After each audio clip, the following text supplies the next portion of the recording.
მოგესალმებით მეგობრებო, ეს არის ჩვენი პოდკასტის სათქმელი. ჩვენ დღეს ვიწერთ მე-17 ეპიზოდს. მინდა მადლობა გადაგიხადოთ იმ დიდი მხარდაჭერისთვის და ყურადღებისთვის, რასაც ჩვენს მიმართ იჩენთ და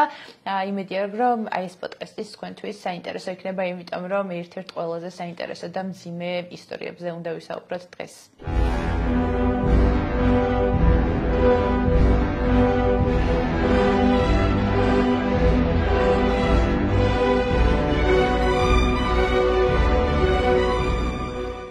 მოვლენები განსაკუთრებით მწვავდება 21 მაისს, როდესაც უკვე ფაქტობრივად გაუნუწყვეტლივ გრძელდება მომდევნო რამდენიმე დღის განმავლობაში გამოსვლები რუსთაველის გამზირზე 21-ში, 22-ში, 23-ში, 24-ში, 25-ში. თუმცა 25 მაისს ვიცით, რომ მეორე დღეს 26 მაისს მიხეილ სააკაშვილს უნდა ჩაეტარებინა აღლუმი დამოუკიდებლობის დღესთან 26 მაისთან დაკავშირებით და როგორც ვიცით, ეს მის მთავარ დანიშნულებად მიიჩნევდა თავად საქართველოს ყოფილი პრეზიდენტი. ამიტომ აქცია რუსთაველზე 26 მაისს იყო სანქცირებული, ეგრეთ წოდებული, მხოლოდ ღამის 12 საათამდე, იმიტომ რომ უნდა მოსუფთავებულიყო ის ადგილი და გამზადებულიყო აღლუმისთვის, მაგრამ ხალხის გაბრეზება უკვე იმდენეზე იყო მისული, რომ ისინი არაპირებდნენ აი ამას დაჯერებას და არაპირებდნენ ადგილის მოსვლას და ამ რაღაცა ცრუ სპექტაკლისთვის ადგილის დათმობას. დაახლოებით 23 საათზე მოვიდნენ მერიის წარმომადგენლები, ოპოზიციის ორგანიზატორებს, აქციის ორგანიზატორებს შეხვდნენ ისინი და უთხრეს, რომ დაშლილიყვნენ, იმიტომ რომ 1 საათში სანქცირებული ვადა იწურებოდა. თუმცა როგორც მოგვიანებით გაირკვა და ამას დეტალურად კარგად ჩავშლით, მიდელიკა მთელი პოდკასტის განმავლობაში გამოიკვეთა, რომ საერთოდ არავის არ სურდა, მთავრობას საერთოდ არ სურდა იმ ღამეს აქციის დაშლა, იმიტომ რომ ამ დროს ყველა მხრიდან რუსთაველის გარშემო მობილიზებული იყო სპეცდანიშნულების დანაყოფები იმისთვის, რომ ხალხს იქიდან თავის დაღწევა ვერ მოეხერხებინა. მოკლედ 23 საათზე მოვიდნენ მერიიდან გაფრთხილებლები და მიიღეს გამოსცეს, გადასცეს, ასე ვთქვათ, გაფრთხილება, რომ ხალხი დაშლილიყო. რასაკვირველია, ხალხი არ დაიშალა და ამას არ დაემორჩილა. და ძალიან მალე ოფიციალური მონაცემებით დაახლოებით პირველის 10 წუთზე დაიწყო დაშლა. მოხდა ისე, რომ ორივე მხრიდან, ორი ძირითადი მხრიდან, თავისუფლების მოედნიდან, მეორე მხრივ რუსთაველის გამზირის ბოლოდან და ასევე ყველა მისადგომი ქუჩებიდან დაიძრდნენ როგორც კუდის კონსტიტუციური უსაფრთხოების დეპარტამენტის თანამშრომლები, ასევე შინაგან საქმეთა სამინისტროს თანამშრომლები და დაიწყო ხალხის რბევა. ოღონდ ეს არ იყო უბრალოდ დაშლა, აი ამ ვაკუუმში შეკრულ ყველა მხრიდან გარშემორტყმულ ადგილზე ნელ-ნელა ხდებოდა ხალხის მასების შიგნით მოქცევა, მათი ფიზიკური ანგარიშწორება, ჩვენ ნახეთ საშინელი ფოტოები, სადაც თითქმის ყველა ადამიანი არის თავგადად ჩეხილი, ხელშეკრულები ასე რიგებად არიან, ესე ჩამსხდრები, საკუთარ სისხლში ჩაწოლილი ადამიანები და მაქსიმალურად დიდი რაოდენობით დაიწყო დაკავება. იყო დიდი რაოდენობით სატრანსპორტო საშუალებები მობილიზებული, სადაც უშუალოდ ხალხს კი არ ათავსებდნენ, როგორც მე ირკვევა პირდაპირ ყრიდნენ და ხდებოდა მათი ინტენსიური დაკავება. ვფიქრობ, რომ საინტერესო იქნება მოგვიანებით, როდესაც შეიცვალა ხელისუფლება, დაიწყო 26 მაისის ღამის აქტიური გამოძიება. და ვფიქრობ, საინტერესო იქნება თუ უშუალოდ განვიხილავთ პროკურატურის დასკვნას, რომელიც ოფიციალურად გამოიცა 2016 წლის 20 სექტემბერს გამოქვეყნდა და აი ამ დასკვნას რომ ჩავყვეთ, რა ირკვევა ამ დოკუმენტიდან. ამ დოკუმენტთან პირველ რიგში დაადგინა სამართლებრივი პასუხისმგებლობა მაშინდელი პირველი პირების. უშუალოდ საინტერესო იქნება თუ განვიხილავთ ამ დოკუმენტს, რა წერია ამ დოკუმენტში. რეალურად აი როგორც ვახსენეთ, ამ დოკუმენტმა დაადასტურა ის, რაც ისედაც ხალხისთვის დიდი ხნით ადრე იყო ცნობილი, რომ რეალურად არ სურდათ იმ ღამეს აქციის დაშლა. იმ ღამის დანიშნულება იყო ის, რომ ხალხი უნდა დაშლილიყო სამაგალითოდ და რომ ეს უნდა ყოფილიყო მაგალითი აი ამ აქციის მონაწილეებისთვის. ეს ირკვევა ორი მთავარი მიზეზის გამო. ეს ირკვევა იმით, რომ ფოტომასალაში ნათლად ირკვევა, რომ ხალხი იყო ალყაში მოქცეული და იმ დროს ვრცელდებოდა მოსაზრება და მათ შორის მათი ტელევიზიები ავრცელებდნენ ინფორმაციას, რომ თითქოს თავისუფლების მოედნიდან გზა ჰქონდათ მომიტინგეებს გახსნილი, მაგრამ სწორედ აი ამ ვიდეო მასალით, რაც მოგვიანებით გამოძიებისთვის ცნობილი გახდა, ირკვევა, რომ თავისუფლების მოედანი მთლიანად იყო გადაკეტილი, სწორედ იქიდან გასცემდა ადგილიდან ბრძანებებს დათა ახალაია და ძალიან საინტერესოდ ჩანს ვიდეოში, როდესაც დათა ახალაია აკეთებს განცხადებას, მეტი დაკავებული, მეტი პრემია. ეს არის ნათელი მაგალითი იმის, რომ იქ არავინ არ აპირებდა ხალხის დაშლას. აქ მიზანმიმართულად იყო, რაც შეიძლება ბევრი ადამიანის დაკავება. დაკავებულ ადამიანებს რა ბედი ეწევდათ ამაზე ბევრი ყველა ძალიან კარგად ვიცით. უბრალოდ ამ ღამეს დათანხმდა ეს მოწოდება, ასრულდა ფანტასტიკურად. დაიწყო სალის არაპროპორციული გამოყენება, ადამიანების ფიზიკური სისასტიკით გასწორება, 250-მდე ადამიანმა მიიღო დასახიჩრება და ჯანმრთელობის სხვადასხვა ხარისხის დაზიანება. ამას მოყვა ის, რომ 800-მდე ადამიანის უკანონო დაკავება მოყვა. ამ ყველაფერს და მეორე ნაწილის გამართლდა პრემიები მიიღეს ნამდვილად ამ ადამიანებმა მხოლოდ 26 მაისის გამო კუდის დეპარტამენტმა კონსტიტუციური უსაფრთხოების დეპარტამენტში ჩაირიცხა 900,000 ლარი და გადანაწილდა აი ამ აქციის მონაწილეებზე და საინტერესო ის არის რომ ყველაზე დამამძიმებელი ამბის ის არის რომ ამ ღამეს უშუალოდ მოყვა მსხვერპლი გარდაიცვალა 2 ადამიანი და ერთ-ერთი აი მე ამაზეც კარგად ვისაუბრებ ერთ-ერთი ადამიანი აღბეჭდილია ჩვენი ამ ერთ-ერთი ფოტოგრაფის ფოტოზე, გიორგი აბდალაძის ფოტოზე, რომელიც რეალურად კადრში ჩანს, რომ როცა ის დაკავებულია, მიყავთ ცოცხალი და რეალურად მე არანაირი დენის დარტყმას ამ ადამიანთან დაკავშირებით ადგილი არ ქონია და ბოლოს რომ აი ბოლო ნაწილზე რომ გადავიდეთ, კიდევ ერთი ასეთი მათი რეჟიმისთვის დამახასიათებელი რამ მოხდა, თვალისასახვევი გამოძიება დაიწყეს, დააპატიმრეს პოლიციელები, რომლებიც რეალურად ადგილზე საერთოდ არ ყოფილან და ამ პოლიციელებიდან 3 მანამდე იყო გათავისუფლებული საერთოდ სხვა ბრალდებით. აი ეს ადამიანები დააკავეს თვალთ მაქსურად, იმიტომ რომ პირველი პირების დაცვა მომხდარი იყო რასაკვირველია და აი ეს არის მოკლე მონახაზი აი 26 მაისის ღამის რეალურად რა მოხდა. მან ის არ დაკავიწყეს კიდევ ის დააბრალესა ყველაფერი რა. ამას წინათო უსმენდი, იმას რუსთავიორის კადრებს უსმენ იმ დროინდელ ჩაწერს და ახლა ხო ძალიან ბევრი ინფორმაცია იდება, რამდენი მედია საშუალება დევს ვიღაცა მომიტინგეს თუ ცემენ რაღაცა ყველგან არის აბსოლუტურად გამოფენილი და მაშინელ ინფორმაციას რო ვეძებდი, იმდენად რთული არის ხელმისაწვდომად, იმდენად ცოტა არის даже იმ პერიოდის არხების იმ სამთავრობო არხების მიერ დადებული ინფორმაციაც მხოლოდ პროპაგანდისტული რასაც ქვია, კარგი ხარისხის არც მოიპოვება ინტერნეტ სივრცეში და ნახე ეს რუსთავიორის 37 წუთიანი ჩანაწერი, როგორ ამართლებს რაც მოხდა 26 მაისის აქციაზე და როგორ გამოყავთ ეს ადამიანები აბსოლუტური დამნაშავეებად და იქ ძალიან საინტერესო იყო რამდენიმე უცხოელი ჩვენი პარტნიორის განცხადება, რომ კიო იყო ძალის გადამეტება, უნდა დაისაჯონო ეს პოლიციელები და ამას მოყვა ზუსტად ის, რომ ვითომ პოლიციელები დასაჯეს. მაგრამ სახელმწიფო გადაყირებების ცდილობა არ უნდა დარჩესო იმას და რა ქვია ყურადღების გარეშეო და სიმკაცრით უნდა დაისაჯონო ეს ადამიანები, ვინც სახელმწიფო გადატრიალებას ცდილობენ. და კომენტარში თან სამძიმარს გამოხატავს იმ გარდაცვლილის ოჯახის მიმართ. და ეგ დაჭერებიც მოჩვენებითი იმიტომ იყო, რომ ეს მოჩვენებითი დემოკრატია, რაც ახასიათებდა მაგ რეჟიმს, რეალურად იყო ავტორიტარიზმის ჩვეულებრივი ფორმა. ზუსტად ეს მოჩვენებითი დემოკრატია რო დაიცვა, როგორც ტელევიზიაში და ტელევიზიაში თუ დააკვირდებოდი მაგ რუსთავიორის კადრებს, ძირითადი კადრები რაც ჰქონდათ მოტანილი იყო იმითი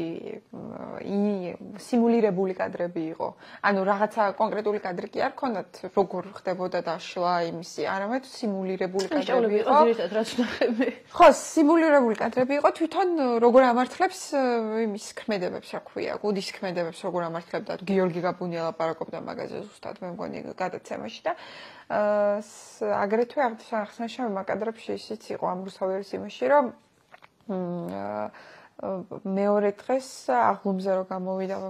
ჩვენი ექს-პრეზიდენტი, როგორ მიმართა საზოგადოებას მანდ და როგორ მკაცრად დაიქნია ხელები იმაზე, რომ სახელმწიფო გადაყირებების ცდილობაო არავის არ შერჩებაო და როგორ გამოუთითმეს ნინო ბურჯანაძეს საქმე, თითქოს აქ რუსეთი გეგმავდა გადატრიალებას და ეს ყველაფერი ახლა იქ იმ გადმოსახედიდან რომ უყურებ და მარტო ეს ინფორმაცია გესმის და ხარ უბრალოდ ჩვეულებრივი მოქალაქე, რომელიც არც მანდ ყოფილა და არც არაფერი გაგიკეთებია, გონია რომ მართლა სიმართლეა, იმიტომ რომ ყველა მედია იმდენად კონტროლდება, რომ ყველა მედია თითქმის გაწვდის ერთ-ერთსა და იმავე ინფორმაციას და ეს ყველაფერი თავისი მისტიკისგან იცლება, როდესაც უსმენ ამ საგამოძიებო ხდომას და იქ ხედავ მეორე მხრიდან რა ხდებოდა სინამდვილეში, ხო? და ეს ახლა როგორ თითქმის საქმეებს, აი თუნდაც აბდალაძე როგორ ყვება იმ ისტორიას, როგორ განიხილავდნენ, როგორ შეიძლებოდა მისთვის დაებრალებინათ თვითონ რო აღებინებდნენ მონაწილეობას. ხო, თვითონ რო აღებინებდნენ მონაწილეობას, რა შეიძლებოდა, როგორ შეიძლებოდა ეს ისტორია მოყოლილიყო ისე, რომ დანაშავე გამოსულიყო და ამაზე თანახმა იყვნენ, ოღონდ შეენარჩუნებინათ სიცოცხლე და ოღონდ ცოცხლები გადარჩენილიყვნენ, საერთოდ აღარ აინტერესებდათ ეგ. იმ სიტუაციაში აგდებდნენ და ხო, აი ეს აბდალაძის ამბავი განსაკუთრებული იყო, ხო, უფრო დაწვრილებით რო ჩავყვეთ, აი რა მოხდა, რატო აბდალაძესთან აი კი ბატონო, აბდალაძის საქმე ჩემთვის არის განსაკუთრებით საინტერესო, იმიტომ რომ რეალურად ეს ადამიანი ზოგადად ანუ პრესაზე თავდასხმა ეს არის რაღაცა სხვა ფორმა, კიდე სხვა დონე, იმიტომ რომ რაღაცა შეიძლება რაღაც ავტორიტარული ნიშნები გქონდეს, მაგრამ ჟურნალისტების დაკავება და მათთვის ჯაშუშობის დაბრალება არის რაღაცა სხვა ხარისხში უნდა გყავდეს, აი ეს შენი რაღაც ავტორიტარული ისინი აყვანილი. მოვყვეთ გიორგი აბდალაძის ამბავი მოკლედ ის ამ ღამეს იმყოფებოდა ზუსტად 23 საათზე ამ დროს, როდესაც მოვიდნენ მერიდან გაფრთხილებლები. ამ დროს გიორგი იმყოფებოდა უშუალოდ აქციაზე, თავის სამსახურებრივ მოვალეობას ასრულებდა. ის იყო AP-ის, ანუ Associated Press-ის წარმომადგენელი, ეს არის ამერიკული პრესა და ამ დროს ის მუშაობდა არაერთ სხვა საერთაშორისო ორგანიზაციასთან საბედნიეროდ ჰქონდა მას კავშირი. აი ამ ღამის, როდესაც საშინელი წვიმა დაიწყო, ძალიან ბევრი ფოტოგრაფია ამბობს, რომ ვერ დაუზიანდა ფოტოაპარატი, ვერ გადაიღო ეს მასალა. მაგრამ გიორგი აბდალაძემ მოახერხა ამ მასალის გადაღება, შენახვა და როდესაც დაიწყო ეს დარბევა ადამიანების აი ამ მდგომარეობაში ჩაყენება, ძალიან კარგად იაზრებდა გიორგი აბდალაძე რა შეყოფდა თავს, მან მაინც გადაიღო ეს ყველაფერი და მაშინვე ჩავიდა საკუთარ ოფისში, როგორც თვითონ მოიხსენებდა რუსთაველის გამზირის მიმდებარე ტერიტორიაზე ქონდა მას ოფისი და სასწრაფოდ გაავრცელეს საერთაშორისო პრესაში აი ეს ფოტომასალები. და სხვადასხვა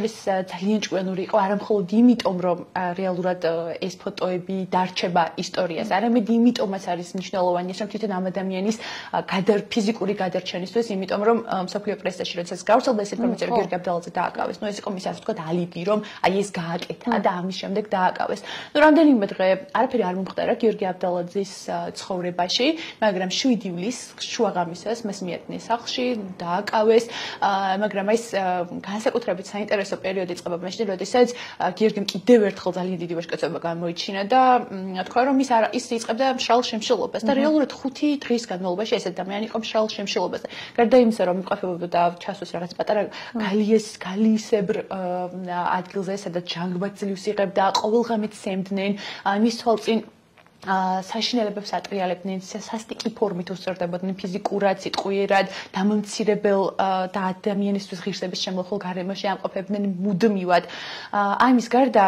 კიდევ ერთი ყველაზე დამამძიმებელი ამ ადამიანის, აი ამ სულ რაღაც 15 დღე იჯდა ციხეში. აი ამ 15 წლის განმავლობაში ერთ-ერთი ყველაზე დამამძიმებელი ფაქტორი იყო ის, რომ მასთან შევიდნენ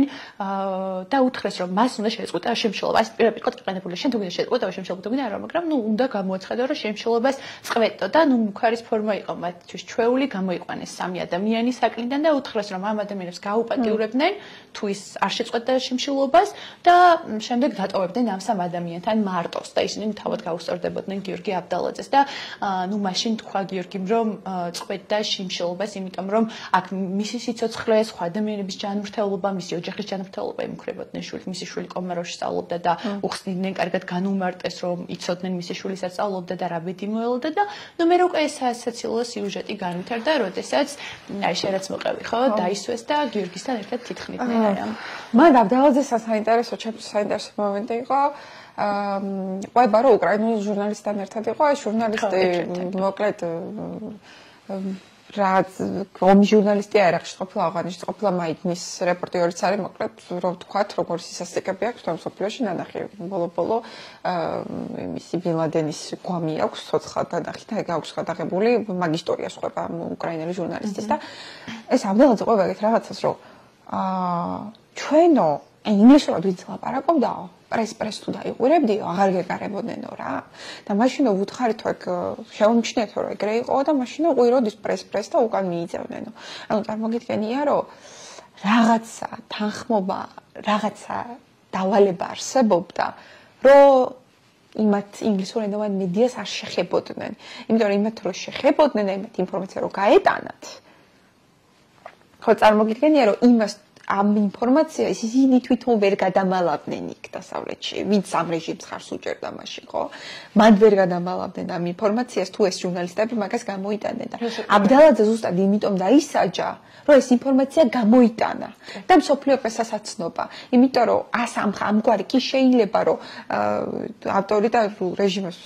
ამერიკის შეერთებული შტატები აქვს ასეთი ისტორია, რომ ავტორიტარულ რეჟიმებს უჭერდა მხარს, მაგრამ ამ პირობებში აქვს ესეთი ხალხზე გავიდა ხო ისიც რომ არ უნდა გავიდეს, არ უნდა გასკდეს და მაქსიმალურად რო არ გასკდეს ამისთვის არ გჭირდება ძალადობა, გჭირდება შიში, გჭირდება და იმის ინსცენირება გჭირდება რომ შენ ქვეყანაში ყველაფერი კარგად არის, რაც აი მეორე დღეს ნაღლუმით რო გამოიარეს და დიდი სიტყვა რო თქვეს და მე რუსეთზე რო შეთითხეს მთელი ეს ისტორია რო გადაყირებება საწყობდა აქ ნინო ბიურჯანაძე და იმ ორი ადამიანის სიკვდილიც მას რო დააბრალეს. აი აბდალაძე დაისაჯა ზუსტად მაგიტო რომ საერთაშორისო პრესასთან გავიდა ხაზზე და ეს უკვე ესეთი ამბავი იყო, რასაც ვერ დაფარავდნენ და ვერსაც ვერ გადამალავდნენ და რაზეც ვერაფერს ვეღარ იზამდნენ. შესაბამისად, დარწმუნებული ვარ, აქ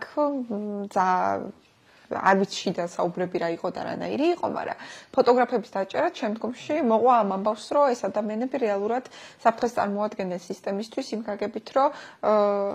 იმ ისტორიას რაც იმ მომენტში ხდებოდა, იმ ძალადობას ასახავდნენ და ძალადობას აშუქებდნენ. იგივე და როგორ გამოვიდა აბდალაძე, ეგეც ძალიან საინტერესოა, ხო, რომ არა მისი წინარე კარიერა და მისი როგორც ფოტოგრაფის ამსახურება ნობადობა 2020 წლის ომი აქვს გადაღებული ძალიან ცნობილი სურათების ავტორია და რომ არა ის რომ ამხელა სახელი ქონდა და ამხელა სახელს ვერ გადახტებოდნენ, როცა გამოარგვეს უკვე ვინ იყო, რას წარმოადგენდა და ესეთი პრიზები აქვს აღებული. ამ სახელს ვერ, იმიტომ რომ თვითონ მოდიოდნენ კონტრადიქციაში, ერთი მხრივ ლაპარაკობენ მედიის თავისუფლებაზე და მეორე მხრივ ასეთი დიდი ჟურნალისტი ყავს ქვეყანაში და ამხელა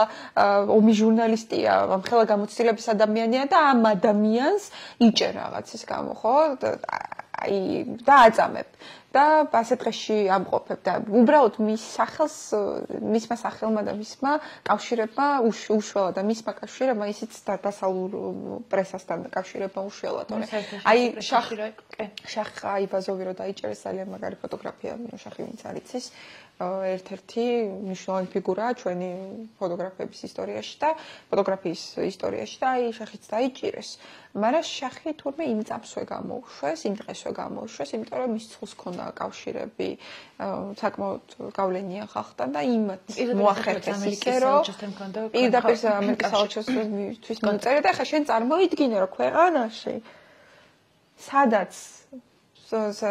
რა ვიცი ამ იმას ხელისუფლებას ევალება პირველ რიგში თავის ქვეყნის მოქალაქის ინტერესი დაიცვას, საკუთარი ჟურნალისტის ინტერესი დაიცვას. უპირატესობას ანიჭებს ინგლისურ ენოვან მოლაპარაკეს, ანუ უცხოელს, რითაც განიშნებს იმას, რომ თავისი ხალხი აქ არ აინტერესებდათ, მათთვის თავარი იყო პიარი. ანუ ეს რომ გაიდანა, ეს ინფორმაცია რომ არ გასულიყო რაღაცნაირად. და ჩვენს ჟურნალისტებს და ჩვენს მოქალაქეებს როგორ უსწორდებოდნენ, ანუ რა დონემდე რა ადამიანები არიან, რომ სხვას უფრო მაღლა აყენებენ, ვიდრე საკუთარ მოქალაქეს და საკუთარ თანასწორობას და თვითონ ულახავდნენ ამ უფლებებს, ხო? და დღემდე რო ეს ადამიანები რო ჟურნალისტურ ეთიკაზე ლაპარაკობენ, ამორალურია მის ფონზე, რაც მოვისმინეთ ამ კომისიის დასწრაში და როგორც ფსიქოლოგიურ ზეწოლას სახდენ ქალზე, ნუ კიდე კაი ქალს მაინც არ ეხებოდნენ, არ შეეხნენ, კიდე კაი ეგ არ მოხდა, მაგრამ რაც გააკეთეს ის იყო, რომ ქალი დააშანტაჟეს და უთხრეს და აპელირებდნენ იმაზე, რომ შენ დედა ხარ, შენ შესახელს უნდა მოუფრთხილდე, შენ ისე უნდა თქვა, როგორც ჩვენ გეუბნებით და ამ ისტორიას კრავდნენ, როდესაც არის ქმარს უმოწყალოდ ურტყამდნენ საკანში. გედენცის ეგ ისტორიაც როგორ თან ირონიული რა არის, იცი რომ ანუ სისტემას თავისენც აღარ აინტერესებს რა უქნეს გედენცე იყო პრეზიდენტის პიარში მუშაობდა ხო და მხოლოდ იმის გამო რომ იმ დღეს რუსთაველი ჩაიარა, არც აპირებდა იმ დღეს მათ გავლას, გადაიყო რამდენიმე სურათი ამ მიზეზის გამო გედენიძე იქცა რეჟიმის უბრალოდ გედენიძე აღარ იყო მაგათიანი ბრჭყალებში, გედენიძე აღარ იყო პრეზიდენტის პირადი ადვოკატი იმ წამიდან, რაც მან გადაიღო ეს ფოტოები. უბრალოდ თვითონ ანუ ხო რა თქმა უნდა, თვითონ თავის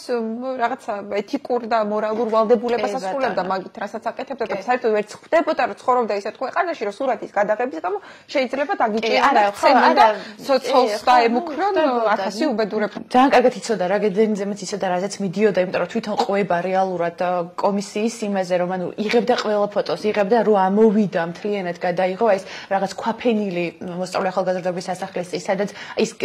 ცნობილი ლეგენდარული ფოტო რომელიც მე რაღაც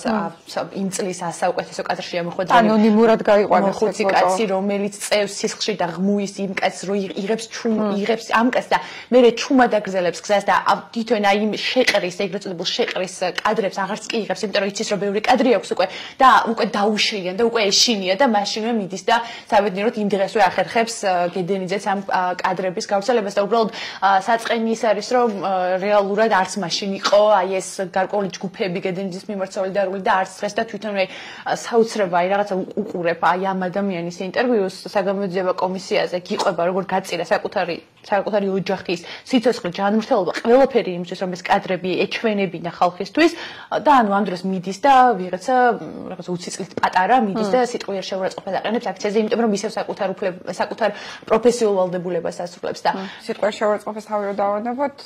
როგორი ირონიული ეს ყველაფერი დღევანდელ სიტუაციასთან ჟურნალისტების დღევანდელ სიტუაციასთან შედარებით ხო